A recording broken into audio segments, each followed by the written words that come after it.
there must now be more training for oil and gas rig workers. His remarks came as the European Transport Commissioner Neil Kinnock was visiting Britain's leading offshore training centre in South Shields. This report from our political correspondent, Tony Baker. The Piper Alpha tragedy, which claimed 167 lives, was one of the most serious maritime disasters ever, one which placed new emphasis on the need for the most rigorous safety procedures. For those working in the offshore industry since, adequate training has been a vital prerequisite. Much of that's now provided at South Tyneside College, whose Marine Training Centre has just completed an £8 million investment, inspected today by Commissioner Kinnock. Here instructors can simulate the very worst emergencies, including a helicopter ditching in the sea.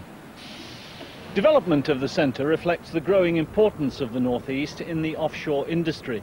The college now accepts more than 2,000 students a year for survival training. What's best of all, of course, is the commitment of the people who provide there, as teaching staff and as administrators, the highest possible standard of future for the young men and women who are going to be the seafarers of the future. Mr. Kinnock was particularly impressed with this simulation, which allows students to pilot a ship through the Sydney Harbour Bridge, a facility which he described as the best in the world. The college is the biggest marine college in the country. In fact, I think it's the biggest one in Europe. And we have students from all over the world. And this hopefully will add to the provision that we can give them. Students who pass through full safety courses here can work anywhere in the world. But 18 months ago, the Offshore Petroleum Industry Training Organisation, working for the UK Offshore Operators Association, changed training methods, cutting time at centres like South Shields and asking operators to do it themselves at sea. Apart from the college losing work, there is concern about safety.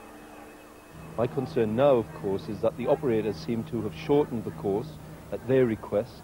And therefore I think that the qualifications that people get now mean that they can only work within UK establishments. Now that was not the purpose of the centre. I have to say also I think it brings into question the safety of the people who are working on oil rigs, and so we want a full review of this, and if there's any question of compromising safety then we want to go back to the original system.